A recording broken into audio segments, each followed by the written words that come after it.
Hello दोस्तों, कैसे हो दोस्तों। हम पढ़ रहे थे 12th क्लास की केमिस्ट्री का चैप्टर नंबर 5 पृष्ठ रसायन सरफेस केमिस्ट्री। दोस्तों, पिछली क्लास में हम कोलाइडी विलयन के वर्गीकरण के बारे में पढ़ रहे थे और मैं आपको कोलाइडी विलयन का एक वर्गीकरण पढ़ा चुका था, पहला वर्गीकरण। और कोलाइडी विलयन का जो पहला वर्गीकरण मैंने दोस्तों आपको पढ़ाया था वो पढ़ाया था परिक्षिप्त प्रावस्था व परिक्षेपण माध्यम की भौतिक अवस्था के आधार पर। और इस आधार पर मैंने कोलाइडी विलयनों को 8 भागों में वर्गीकृत किया था। तो दोस्तों, सिंपल भाषा में कहूँ तो कोलाइडी विलयन का एक वर्गीकरण हम पढ़ चुके हैं और आज हम कोलाइडी विलयन का दूसरा वर्गीकरण पढ़ेंगे। तो हम दूसरा वर्गीकरण पढ़ने जा रहे हैं और ये वर्गीकरण है परिक्षिप्त प्रावस्था व परिक्षेपण माध्यम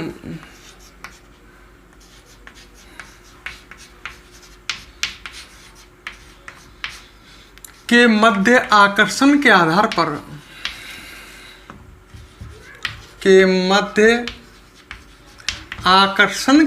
पर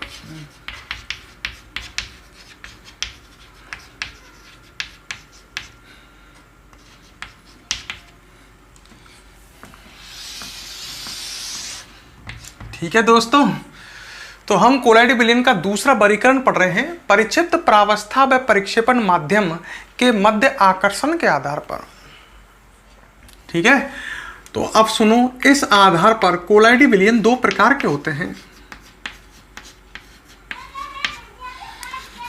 कोलाइडी विलयन कितने प्रकार के होते हैं? 2 प्रकार के।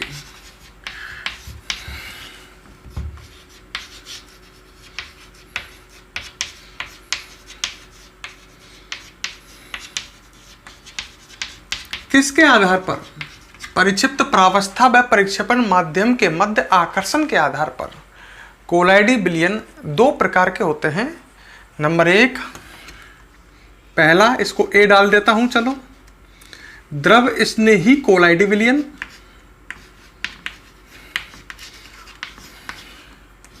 और दूसरा है द्रव विरोधी कोलाइडी विलयन। तो कोलाइडी विलयन 2 प्रकार के हैं, परिक्षिप्त प्रावस्था और परिक्षेपण माध्यम के मध्य आकर्षण के आधार पर। परिक्षिप्त प्रावस्था समझ गए होंगे, कोलाइडी विलयन का वह अवयव जो कम मात्रा में होता है, और परिक्षेपण माध्यम कोलाइडी विलयन का वह अवयव जो अधिक मात्रा में होता है। तो परिक्षिप्त प्रावस्था व परिक्षेपण माध्यम के मध्य आकर्षण के आधार पर कोलाइडी विलयन 2 प्रकार के हैं। पहला है द्रव स्नेही कोलाइडी विलयन। नाम से लग रहा है, स्नेही मतलब आकर्षण।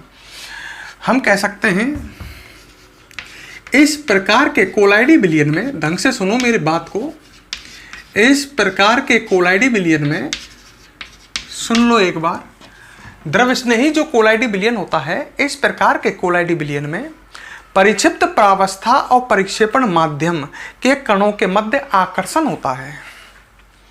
समझ गए? द्रव स्नेही कोलाइडी विलयन में क्या होता है? इस कोलाइडी विलयन में परिक्षिप्त प्रावस्था व परिक्षेपण माध्यम के कणों के मध्य आकर्षण होता है। तो यही बात हम लिख सकते हैं, इस प्रकार के कोलाइडी विलयन में, दोस्तों ढंग से सुनो और समझो, परिक्षिप्त प्रावस्था व परिक्षेपण माध्यम के कणों के मध्य आकर्षण होता है।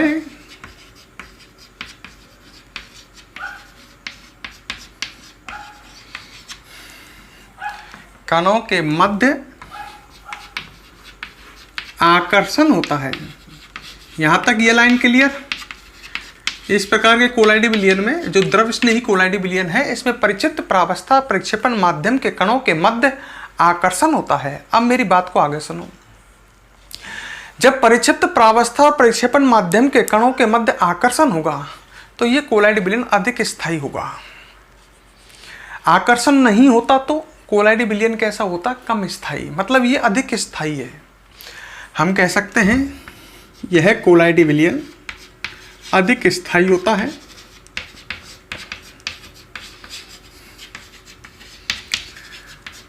कैसा होता है दोस्तों? अधिक स्थायी, क्योंकि इनमें आकर्षण है ना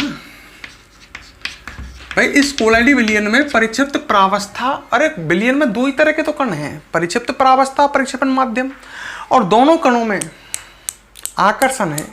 और आकर्षण है तो वे एक दूसरे से चिपके होंगे, और जब वे एक दूसरे से चिपके होंगे तो तुम समझ सकते हो ना, ये कोलाइडी विलयन अधिक क्या होगा? स्थायी होगा। अच्छा, इस प्रकार के कोलाइडी विलयन का या इस कोलाइडी विलयन का निर्माण भी आसानी से हो जाता है। ठीक है, मतलब ऐसा नहीं है कि ऐसा कोलाइडी विलयन बनाने के लिए हमें क्या करना पड़ेगा, कोई बहुत ज़्यादा प्रयोग विधि काम में। इस प्रकार के कोलाइडी विलयन का निर्माण आसानी से हो जाता है, क्योंकि इस प्रकार के कोलाइडी विलयन में आकर्षण है। इसी वजह से केवल क्या करना है, परिक्षेपण माध्यम लेना है एक पात्र में, उसमें परिक्षिप्त प्रावस्था डालनी है और हिला देना है। मतलब हम केवल कह सकते हैं परिक्षेपण माध्यम में परिक्षिप्त प्रावस्था डालकर हिलाने पर द्रव स्नेही कोलाइडी विलयन का आसानी से निर्माण हो जाता है। ठीक है, तो इस बात को भी लिख सकते हैं, इस प्रकार के कोलाइडी विलयन का, इस प्रकार के कोलाइडी विलयन का निर्माण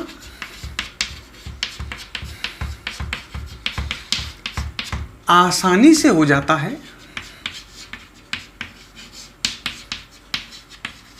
ठीक है, बड़े सिंपल तरीके से, कोई कठिनाई नहीं, आसानी से हो जाता है। कैसे बताया मैंने? परिक्षेपण माध्यम लिया एक पात्र में, उसमें परिक्षिप्त प्रावस्था डाली, परिक्षेपण माध्यम मतलब एक तरह से विलायक, उसमें परिक्षिप्त प्रावस्था डाली, परिक्षिप्त प्रावस्था मतलब एक तरह से विलेय, और हिला दो। परिक्षेपण माध्यम में परिक्षिप्त प्रावस्था डाल करके हिलाओ, क्या बन जाएगा? द्रव स्नेही कोलाइडी विलयन। तो हम इस बात को लिख सकते हैं, परिक्षेपण माध्यम में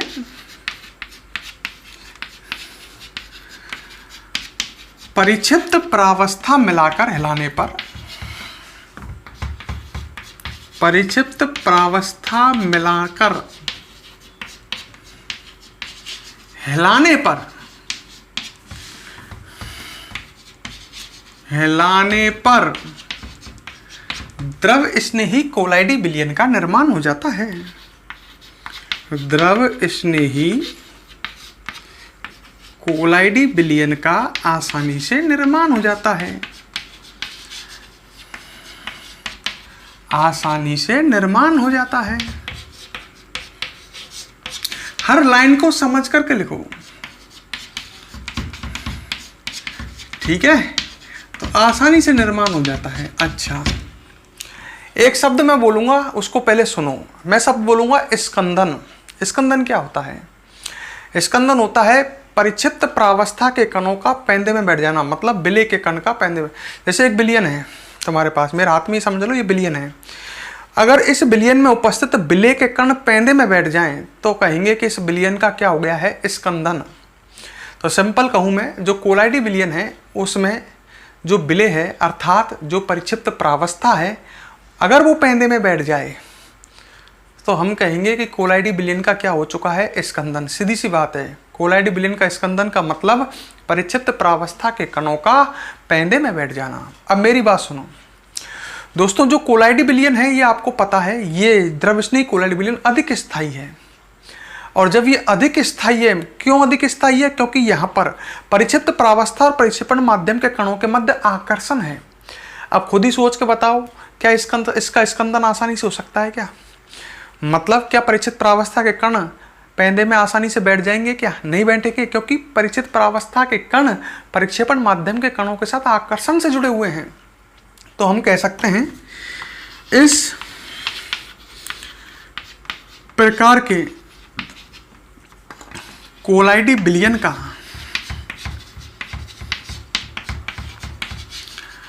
स्कंदन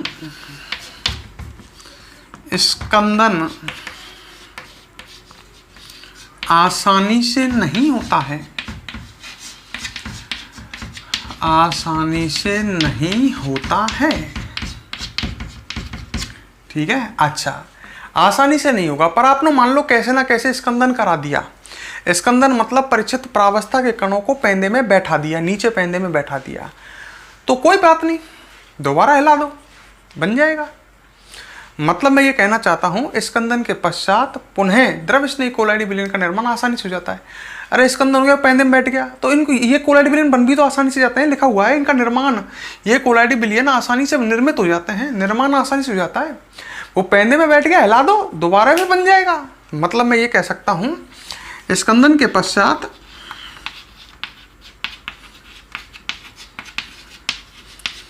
पुनः द्रव स्नेही कोलाइडी विलयन का निर्माण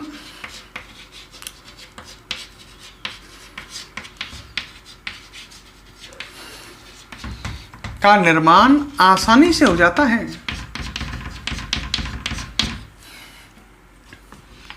आसानी से हो जाता है। अच्छा, अब एक बात और पूछता हूं, बताना द्रव स्नेही कोलाइडी विलयन जो हैं ये उत्क्रमणीय है कि अनुत्क्रमणीय है? सोचो, उत्क्रमणीय है। देखो ये कोलाइडी विलयन है, इसका आसानी से स्कंदन हो गया, फिर हिलाया दोबारा कोलाइडी विलयन बन गया। सॉरी, उल्टा बोल गया मैं। द्रव स्नेही कोलाइडी विलयन का जैसे तुमने स्कंदन करा दिया, आसानी से तो नहीं होता पर स्कंदन करा दिया, हिलाया पुनः बन गया, तो उत्क्रमणीय तो हुआ, स्कंदन के बाद वापस बन जाता है ना आसानी से। तो हम कहेंगे अगर ऐसा होता स्कंदन के बाद नहीं बनता तो हम कहते हैं कि ये कोलाइडी विलयन अनुत्क्रमणीय है, मतलब स्कंदन के बाद नहीं बनते।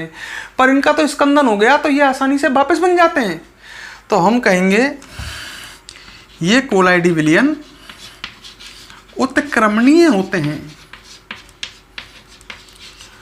ये कोलाइडी विलयन उत्क्रमणीय होते हैं।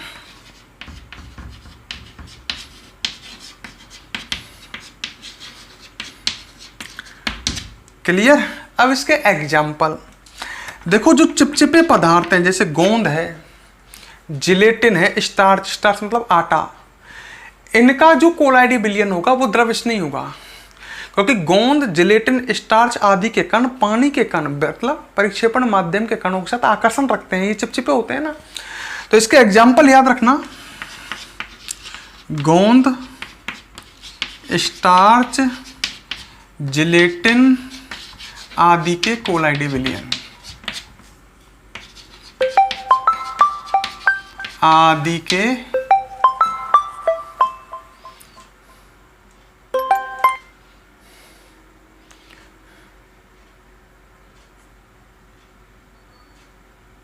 हाँ भाई दोस्तों, क्या कह रहा था मैं? गोंद, स्टार्च, जिलेटिन आदि के कोलाइडी विलयन। ठीक है, तो एक बार और समझ लेते हैं, बाद में लिखोगे इसे। मैंने क्या कहा इसको एक बार और समझो। हम कोलाइडी विलयन का दूसरा वर्गीकरण पढ़ रहे थे, और ये वर्गीकरण पढ़ रहे थे हम परिक्षिप्त प्रावस्था व परिक्षेपण माध्यम के मध्य आकर्षण के आधार पर। तो परिक्षिप्त प्रावस्था व परिक्षेपण माध्यम के मध्य आकर्षण के आधार पर जो कोलाइडी विलयन है दोस्तों, वो दो प्रकार के हैं, एक है द्रव स्नेही और एक है द्रव विरोधी। तो हम पहले पढ़ रहे थे द्रव स्नेही कोलाइडी विलयन। क्लियर? अच्छा, नाम से लग रहा है स्नेह, इनमें आकर्षण होगा। इन कोलाइडी विलयनों में या इस प्रकार के कोलाइडी विलयनों में परिक्षिप्त प्रावस्था व परिक्षेपण माध्यम के कणों के मध्य क्या होता है? आकर्षण होता है। ठीक है, अच्छा, तो ये फिर अधिक स्थायी है। जब आकर्षण है भाई, कोलाइडी विलयन में दो ही तरह के कण हैं, या तो परिचित प्रावस्था के परिक्षेपण माध्यम, और ये जब आपस में आकर्षण रखेंगे तो ये कोलाइडी विलयन अधिक स्थायी है। मतलब इसका आसानी से क्या नहीं होगा? स्कंदन अधिक स्थायी होता है। अच्छा, इस कोलाइडी विलयन को बना भी आसानी से सकते हैं। इस प्रकार कोलाइडी विलयन का निर्माण भी आसानी से हो जाता है। क्या करना है? परिक्षेपण माध्यम में परिचित प्रावस्था डालकर हिलाइए। परिक्षेपण माध्यम में परिचित प्रावस्था मिलाकर हिलाने पर द्रव स्नेही कोलाइडी विलयन का आसानी से निर्माण हो जाता है। यहाँ तक क्लियर? अच्छा, स्कंदन का मतलब समझ गए? परिचित प्रावस्था के कणों का पैंदे में बैठ जाना। जब परिचित प्रावस्था के कण परिक्षेपण माध्यम कणों के साथ स्नेह में है, आकर्षण में है, तो उनका स्कंदन आसानी से नहीं होगा। मतलब इस प्रकार के कोलाइडी विलयन का स्कंदन आसानी से नहीं होता। अगर स्कंदन हो भी जाता है, स्कंदन के पश्चात पुनः द्रव स्नेही कोलाइडी विलयन का निर्माण आसानी से हो जाता है। हिला दो वापस। तो ये कोलाइडी विलयन कैसे हुए? फिर उत्क्रमणीय होते हैं। और इसके उदाहरण गोंद, स्टार्च, जिलेटिन आदि के कोलाइडी विलयन। ठीक है, तो दोस्तों पोज करो और इसे नोट करो।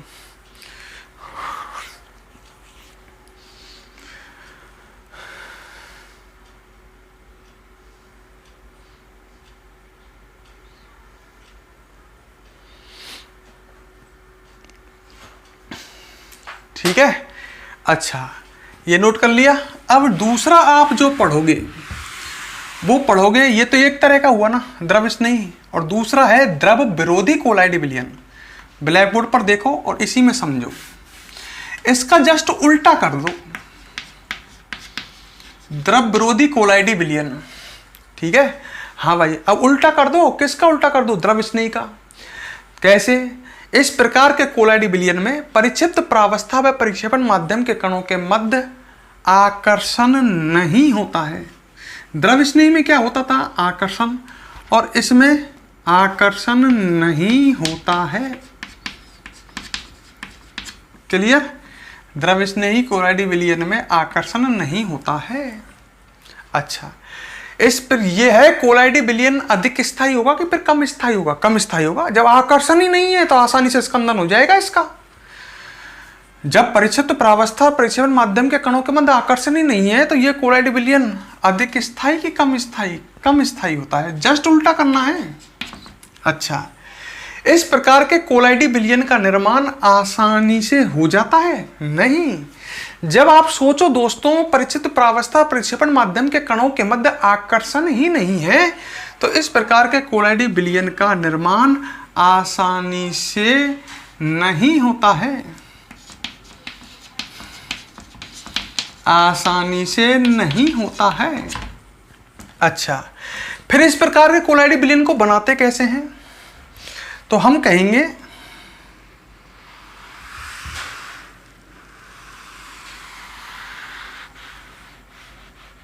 ठीक है, तो यहां तक तो आपको क्लियर हो गया होगा। इस प्रकार के कोलाइडी विलयन का निर्माण आसानी से नहीं होता है।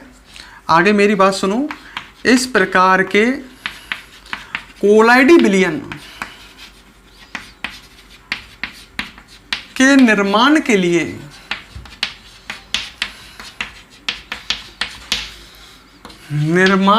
लिए रासायनिक विधियां प्रयुक्त की जाती हैं।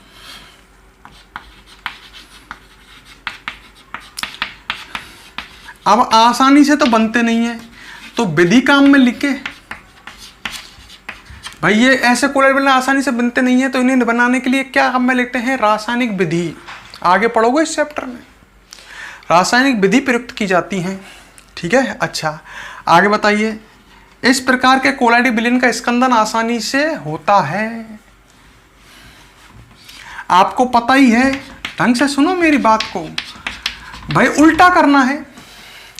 जब यहां पर द्रव स्नेही मतलब ये द्रव विरोधी कोलाइडी विलयन है, इसमें परिचित प्रावस्था व परिक्षेपण माध्यम के कणों के मध्य दोस्तों आकर्षण ही नहीं है तो इस प्रकार के कोलाइडी विलयन का स्कंदन आसानी से हो जाता है। अच्छा, स्कंदन के पश्चात पुनः द्रव स्नेही कोलाइडी विलयन का निर्माण नहीं होता है। नहीं होता है। लड़का कहता है क्यों? क्योंकि मैं इनके आकर्षण तो है ही नहीं। स्कंदन आसानी से हो ही जाएगा और स्कंदन के पश्चात फिर इस कोलाइडी विलयन का निर्माण नहीं होता है। तो यह कोलाइडी विलयन फिर अनुत्क्रमणीय हुआ कि उत्क्रमणीय हुआ? अनुत्क्रमणीय हुआ। यह कोलाइडी विलयन अनुत्क्रमणीय होता है। अनुत्क्रमणीय होता है। अच्छा, इसके एग्जाम्पल देखो नीचे लास्ट में। इसके एग्जाम्पल हैं धातु, अधातु, धातु हाइड्रोक्साइड,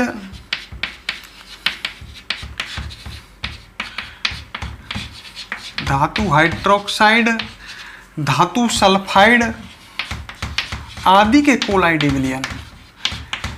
तो धातु के, अधातु के, जैसे मैंने कहा सोने का, चांदी का, अधातु के सल्फर का, धातु हाइड्रोक्साइड का, धातु सल्फाइड आदि के कोलाइडी विलयन, ये सभी कोलाइडी विलयन द्रव विरोधी होते हैं।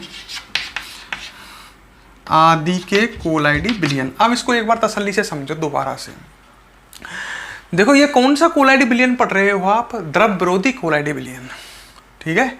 अच्छा, इस प्रकार के जो कोलाइडी बिलियन हैं दोस्तों, इसमें परिक्षिप्त प्रावस्था व परिक्षेपण माध्यम के जो कण हैं उनके मध्य आकर्षण नहीं होता है। ये द्रव विरोधी है। जब आकर्षण नहीं होगा तो ये कोलाइडी बिलियन कम स्थायी होते हैं। सही है। और इस प्रकार के कोलाइडी बिलियन का निर्माण आसानी से नहीं होता है। जब आकर्षण ही नहीं है तो निर्माण भी आसानी से नहीं होता है। इस प्रकार के कोलाइडी बिलियनों को बनाने के लिए कौन सी विधि काम में लेते हैं? इस प्रकार के कोलाइडी बिलियन को बनाने के लिए रासायनिक विधि काम में आती है। जबकि द्रव स्नेही कोलाइडी बिलियन का निर्माण आसानी से हो जाता था परिक्षेपण माध्यम में परिक्षिप्त प्रावस्था डालकर हिलाने पर। ठीक है। अच्छा, इस प्रकार के कोलाइडी बिलियन का स्कंदन आसानी से हो जाता है क्योंकि आकर्षण ही नहीं है यहाँ पर। और स्कंदन के पश्चात पर पुनः इस प्रकार के कोलाइडी बिलियन का निर्माण नहीं होता है। ये कोलाइडी बिलियन कैसे होते हैं? अनुत्क्रमणीय। जब वापस बनते ही नहीं है ये तो अनुत्क्रमणीय होते हैं। और उदाहरण धातु, अधातु, धातु हाइड्रोक्साइड, धातु सल्फाइड आदि के कोलाइडी बिलियन। अब मेरी बात सुनो, तो हमने दो तरह के कोलाइडी बिलियन पढ़े आज। एक तो पढ़ा हमने किसके आधार पर? दो तरह के कोलाइडी बिलियन पढ़े हमने। एक तो पढ़ा हमने द्रव स्नेही और एक पढ़ा हमने द्रव विरोधी कोलाइडी बिलियन। दोस्तों क्लियर कर लो, पेपर में इनके मध्य अंतर भी आ सकते हैं। तो आप अंतर कैसे लिखोगे? पेपर में आ गया मान लो द्रव स्नेही व द्रव विरोधी कोलाइडी बिलियन के मध्य अंतर लिखिए। तो एक तरफ द्रव स्नेही और एक तरफ द्रव विरोधी। ठीक है। तो अंतर शुरू करते हैं। सोचो पहला अंतर क्या लिखोगे? पहला अंतर लिखोगे कि द्रव स्नेही कोलाइडी बिलियन जो हैं इनमें परिक्षिप्त प्रावस्था व परिक्षेपण माध्यम के कणों के मध्य क्या होता है? आकर्षण। द्रव विरोधी में क्या लिखोगे? इनमें परिक्षिप्त प्रावस्था व परिक्षेपण माध्यम के कणों के मध्य आकर्षण नहीं होता है। फिर आगे लिखोगे द्रव स्नेही कोलाइडी बिलियन अधिक स्थायी होता है। क्यों होता है? समझ गए ना, आकर्षण की वजह से। और इसे इधर लिखोगे द्रव विरोधी कोलाइडी बिलियन कम स्थायी होता है, आकर्षण ही नहीं है ना। इधर लिखोगे द्रव स्नेही कोलाइडी बिलियन का निर्माण आसानी से किया जा सकता है। इधर लिखोगे द्रव विरोधी कोलाइडी बिलियन का निर्माण आसानी से नहीं होता, इनके निर्माण के लिए रासायनिक विधि काम में ली जाती है। इधर लिखोगे द्रव स्नेही कोलाइडी बिलियन का आसानी से स्कंदन नहीं होता, आकर्षण है ना, इस वजह से। द्रव विरोधी कोलाइडी बिलियन का आसानी से स्कंदन हो जाता है। इधर लिखोगे द्रव स्नेही कोलाइडी बिलियन स्कंदन के पश्चात पुनः आसानी से बन जाते हैं। इधर लिखोगे द्रव विरोधी कोलाइडी बिलियन स्कंदन के पश्चात निर्मित नहीं होते हैं। इधर लिखोगे द्रव स्नेही कोलाइडी बिलियन उत्क्रमणीय होते हैं। इधर लिखोगे द्रव विरोधी कोलाइडी बिलियन अनुत्क्रमणीय होते हैं। क्लियर? उदाहरण लिख देना। और गोंद स्टार जिलेटिन आदि के कोलाइडी बिलियन, धातु अधातु, धातु हाइड्रोक्साइड, धातु सल्फाइड आदि के कोलाइडी बिलियन। क्लियर है दोस्तों? ठीक है। अगर वीडियो आपको ये पसंद आई हो तो लाइक और कमेंट करें। ठीक है। और आज दोस्तों अगला जो टॉपिक है इम्पोर्टेंट है। इसके बाद जो पढ़ेंगे 3 वर्गीकरण पढ़ने थे हमको कोलाइडी बिलियन के। तो पहला वर्गीकरण हमने पढ़ा था कोलाइडी बिलियन का परिक्षिप्त प्रावस्था व परिक्षेपण माध्यम की भौतिक अवस्था के आधार पर। 8 तरह के कोलाइडी बिलियन पढ़े थे। कोलाइडी बिलियन का दूसरा वर्गीकरण पढ़ा था अपन ने परिक्षिप्त प्रावस्था व परिक्षेपण माध्यम के मध्य आकर्षण के आधार पर। 2 तरह के पढ़े थे, द्रव स्नेही और द्रव विरोधी। अब इसके बाद हम एक वर्गीकरण और पढ़ेंगे जो सबसे ज्यादा महत्वपूर्ण है। वो तीसरा वर्गीकरण पढ़ेंगे परिक्षिप्त प्रावस्था के कणों के आकार के आधार पर। और परिक्षिप्त प्रावस्था के कणों के आकार के आधार पर हम पढ़ेंगे कोलाइडी बिलियन 3 प्रकार के। परिक्षिप्त प्रावस्था जो है उनके कणों की साइज के आधार पर, और कणों की साइज के आधार पर हम कोलाइडी बिलियन 3 तरह के पढ़ेंगे, बहुआण्विक, बृहदाण्विक और संगुणित कोलाइड। पर दोस्तों ये बड़ा टॉपिक है, पूरी इसको लगभग बनाने में 1-1.25 घंटे की वीडियो चाहिए। तो इसके लिए हम कल पढ़ेंगे इसको, क्योंकि मैं इसको चाहूँगा वो इम्पोर्टेंट टॉपिक है, एक ही वीडियो में कंप्लीट हो, और वो आज नहीं हो सकता क्योंकि 24-25 मिनट हो चुके हैं। अगर मैं इसको बनाऊँ तो कम से कम 1.5 घंटे की वीडियो बनेगी। तो इसके लिए हमको ज़रूरी है कि आज हम छोटी वीडियो, हमारी मजबूरी हो गई है, क्योंकि अगला वर्गीकरण हम जो है वो कंप्लीट एक ही वीडियो में पढ़ना चाहेंगे, और मैं भी उसे एक ही वीडियो में पढ़ाना चाहूँगा। तो दोस्तों आज हम आपके लिए ज़्यादा बड़ी वीडियो नहीं रखते हैं, छोटी वीडियो रखते हैं। संग संग छोटी वीडियो जिस दिन आए कवर कर लिया करो। अब आगे से मैं एक ही वीडियो डाला करूँगा दोस्तों, ठीक है। तो उससे आपको भी फायदा रहे। डबल डबल वीडियो में क्या होता है, तुम क्या करते हो, जब हम दो वीडियो डालते हैं ना, पहली वीडियो तो देखते हो और दूसरी को देखने में आनाकानी कर जाते हो। जब सिंगल वीडियो डलेगी तो उसको आप देख ही लोगे। वीडियो मैं बड़ी नहीं बनाता हूँ। कंटिन्यू मेहनत करें दोस्तों। स्कूलों का खुलने का कोई पता नहीं है कि कब तक स्कूल खुलें। लॉकडाउन चल रहा है, स्कूलों के खुलने के चांस नहीं है। आप अपनी पढ़ाई की आदत को नहीं बिगाड़ें, आप कंटिन्यू पढ़ें। जो आपको ये तो सुविधा है भाई कि आपके लिए उपलब्ध कराई जा रही है, आपके लिए क्लास आपकी रेगुलर चल रही हैं।